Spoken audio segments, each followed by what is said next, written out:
കോഴിക്കോട് കൊടുവള്ളിയിൽ യുവാവിനെ തട്ടിക്കൊണ്ടുപോയ കേസിൽ 2 പേർ കൂടി അറസ്റ്റിൽ.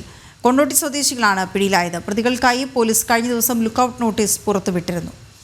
ഗോകുൽ കെ ദാസ് ചേരുന്ന വിവരങ്ങളുമായി. ഗോകുൽ, ഇവരെ എവിടെ നിന്നാണ് പിടികൂടിയത്? എപ്പോഴാണ് പിടികൂടിയത്?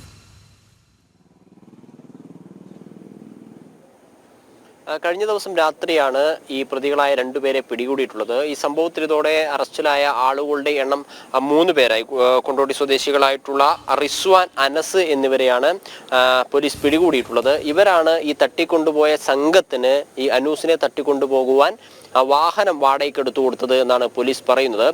എന്നാൽ ഈ അനൂസിനെ ഇതുവരെ പിടികൂടിയിട്ടില്ല. അതായത് അനൂസ് എന്ന് പറയുന്ന കൊടുവള്ളി സ്വദേശിയുടെ സഹോദരൻ അജ്മൽ വിദേശത്ത് കഴിയുകയാണ്. ഈ തട്ടിക്കൊണ്ടുപോയ സംഘത്തിന് അജ്മലുമായിട്ടുണ്ടായിട്ടുള്ള സാമ്പത്തിക ഇടപാടുകളാണ് ഈ അനൂസിനെ തട്ടിക്കൊണ്ടുപോകാൻ കാരണമായിട്ടുള്ളത് എന്നാണ് പോലീസ് പ്രാഥമികമായി പറയുന്നത്. ഈ ഇവരിൽ തട്ടിക്കൊണ്ടുപോയ സംഘങ്ങളുമായിട്ട് ഈ അനൂസിന്റെ സഹോദരൻ അജ്മലിന്റെ സാമ്പത്തിക ഇടപാടുകൾ ഉണ്ടായിരുന്നു. ഇവരിൽ പലരുമായിട്ട് അജ്മൽ പണം വാങ്ങിയതായി പറയുന്നു. പണം തിരികെ ലഭിക്കാത്ത തുടർന്നാണ് ഇത്തരത്തിലൊരു തട്ടിക്കൊണ്ടുപോകൽ നടന്നത് എന്നാണ് പോലീസ് പറയുന്നത്. എന്നാൽ പ്രതികളെ 3 പേരെയാണ് പിടികൂടാനായിട്ടുള്ളത്. ഇവർ സഞ്ചരിച്ച ബൈക്കും കാറും ഉൾപ്പെടെയുള്ളവ, അവയുടെ നമ്പർ ഉൾപ്പെടെ പ്രസിദ്ധീകരിച്ചിട്ട് കഴിഞ്ഞ ദിവസം ലുക്കൌട്ട് നോട്ടീസ് പുറപ്പെടുവിച്ചിരുന്നു. അതിൽ 3 പേർ, ഈ അനസ് ഉൾപ്പെടെയുള്ള റിസ്വാൻ ഉൾപ്പെടെയുള്ള ആളുകളുടെ ഫോട്ടോ പതിച്ചിട്ടായിരുന്നു ലുക്കൌട്ട് നോട്ടീസ് പുറപ്പെടുവിച്ചിട്ടുള്ളത്. 2 പേരെ പിടികൂടിയിട്ടുണ്ട്. എന്നാൽ അനൂസിന് ഇതുവരെ പിടികൂടാൻ സാധിച്ചിട്ടില്ല. ഇവർ മൈസൂരിലേക്ക് കടന്നിട്ടുള്ളതായിട്ടാണ് പോലീസ് ലഭിച്ചിട്ടുള്ള വിവരം. അതിനാൽ തന്നെ അന്വേഷണ സംഘം അങ്ങോട്ടേക്ക് പുറപ്പെട്ടിട്ടുണ്ട്. ഈ കഴിഞ്ഞ ശനിയാഴ്ചയായിരുന്നു ഇത്തരത്തിലൊരു സംഭവം നടന്നത്.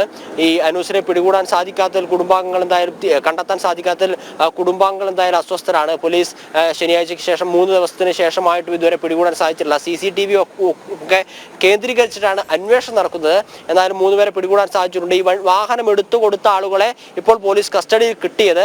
ഇവരെങ്ങോട്ടേക്കാണ് കടന്നത് എന്നതിനെ സംബന്ധിച്ച് സൂചന ലഭിക്കാൻ ഇടയാവുമെന്നാണ് പോലീസ് നൽകുന്ന വിവരം. എന്തായാലും ഈ 2 പേരെയും പോലീസ് ചോദ്യം ചെയ്തുകൊണ്ടിരിക്കുകയാണ്. അതിനാൽ തന്നെ ഇവരെ ചോദ്യം ചെയ്തതിന്റെ അടിസ്ഥാനത്തിലാണ് ഈ പ്രതികളുമായിട്ട് അനൂസുമായിട്ട് പ്രതികൾ മൈസൂരിലേക്കാണ് കടന്നത് എന്ന സൂചന ലഭിച്ചിട്ടുള്ളത്. അതിനാൽ തന്നെയാണ് അന്വേഷണ സംഘം അങ്ങോട്ടേക്ക് പുറപ്പെട്ടിട്ടുള്ളത്. കൂടുതൽ ചോദ്യം ചെയ്യുമ്പോൾ എന്തായാലും ഇവരെ പിടികൂടാൻ സാധിക്കുമെന്നാണ് മനസ്സിലാക്കുന്നത്. പ്രതികളുടെ മൊബൈൽ ഫോൺ ഉൾപ്പെടെയുള്ളവ സ്വിച്ച് ഓഫ് ആണ്. അതിനാൽ തന്നെ മൊബൈൽ ഫോൺ കേന്ദ്രീകരിച്ച് അന്വേഷണം നടത്താനോ പ്രതികളെ തുടരാനോ പിടികൂടാനോ ഒന്നും സാധിക്കുന്നില്ല. അന്വേഷണ സംഘം എന്തായാലും മൈസൂരിലേക്ക് തിരിച്ചിട്ടുണ്ട്. ഉടനെ തന്നെ പ്രതികളെ ബാക്കിയുള്ള ആളുകളെയും കൂടെ പിടികൂടാൻ സാധിക്കുമെന്നാണ് മനസ്സിലാക്കുന്നത്. വീണ, ഓക്കെ, ശരി ഗോകുൽ.